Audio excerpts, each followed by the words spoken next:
The knock on the door came at 6:07 p.m. The sun was beginning to set, casting golden beams across the porch, painting the peeling white wood in hues of warmth and hope. Inside, Jake Miller, 34, exhausted, hopeful, and entirely unsure of himself, stood staring at the door like it might explode. His heart pounded. It wasn't just a knock. It was the sound of potential, the sound of something new, maybe something healing. For the first time in 3 years, he'd allowed himself to believe that happiness could knock on his door again. But nothing could have prepared him for what was on the other side, or what she would say. He opened the door. There she was, tall, confident yet gentle, with a softness in her eyes that made him feel seen for the first time in forever. Her long blonde hair cascaded down her shoulders, and the way she smiled, it wasn't just pretty, it was kind. But then she leaned in slightly, her voice barely above a whisper, as if sharing a sacred truth. "I just wanted to let you know," she said gently, "my kids are waiting in the car." Jake froze. His smile faltered. His breath hitched. Not because he was upset, not because he didn't want this, but because that single sentence unraveled a part of him he'd kept stitched together for far too long. Backhand index pointing right. If you believe in kindness, second chances, and the beautiful messiness of real-life love stories, don't forget to like, comment, share, and subscribe to Kindness Corner. Your support helps us keep telling these emotional, heartfelt journeys that matter. 3 years earlier, Jake had been a completely different man. Back then, he was a husband, a father, a contractor who woke up every morning at 5 a.m. to sneak in breakfast with his little girl before school. Life wasn't perfect, but it was good. Until it wasn't. His wife, Emily, was diagnosed with a rare heart condition just 4 months after their daughter's 4th birthday. It happened fast, too fast. Hospitals, medications, late-night prayers whispered to a ceiling that never whispered back. And then, silence. A hospital bed, a cold hand, a goodbye that came far too soon. Jake had to become both parents overnight. He quit his job, took up smaller repair gigs to be home more, and built his world around his daughter, Lily. But love became a locked box. Not because he didn't want it, but because he felt guilty wanting it. Because every time he thought about moving on, he felt like he was betraying Emily. His friends pushed him gently. His sister even set up a few blind dates, but Jake always canceled. Until last week. Until Amanda. They had matched through a local parenting forum. Amanda was different. Her messages were thoughtful, her humor warm. She never pushed. She listened. She asked questions about Lily. She shared stories about her own kids, twins, age 6. She too had come out of a broken chapter, not from death but from betrayal. Her husband had walked out when the twins were 3, and she had been rebuilding ever since. So here they were now, standing on Jake's porch, the golden hour light making the moment feel more surreal. Jake looked past her for a brief second and saw 2 small heads bobbing in the backseat of a parked SUV. He swallowed hard. His first instinct was to shut down, to panic.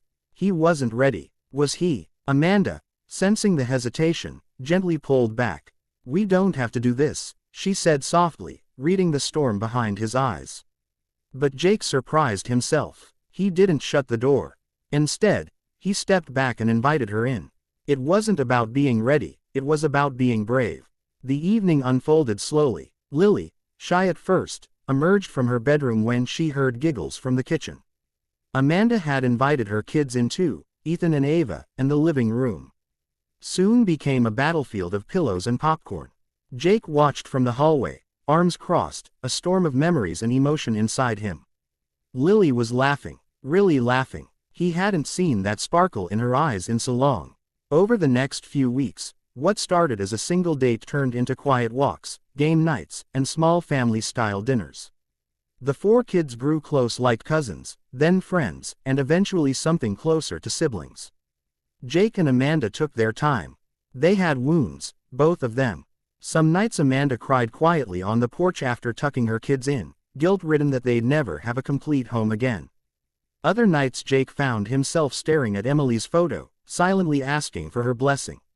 But love isn't a flash flood, it's a slow thaw.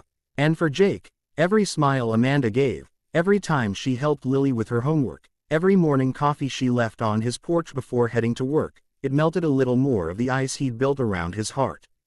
The real turning point came one rainy Saturday.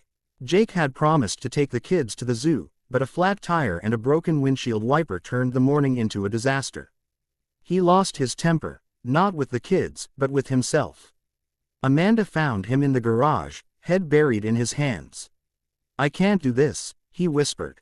"What if I let them all down?" Amanda didn't say anything at first. She just sat beside him in the silence. Then she whispered, "You already haven't. You're showing up. That's more than most ever do." And something in Jake broke open, not in a painful way, but in a freeing one. Over the following months, the two families slowly became one.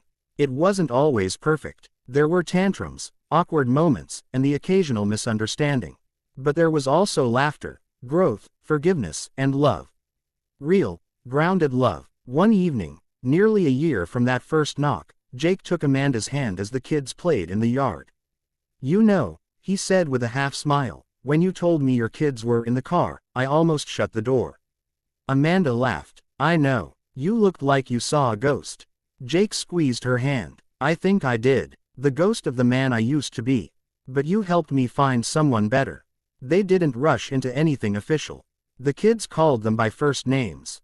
There was no pressure. Just love. Honest, patient love. Backhand index pointing right. If this story touched your heart in any way, if you believe in second chances, blended families, and love after loss, please like, share, and subscribe to Kind Hearts Corner. It helps us continue bringing you more stories that matter. Pushpin special request, please comment below with your thoughts. Did Jake's journey remind you of someone in your life? We'd love to hear your story. Let's keep the kindness going. Mujhe isi story ke hisab se thumbnail banakar do our description title our scene by scene prompt banade do 10.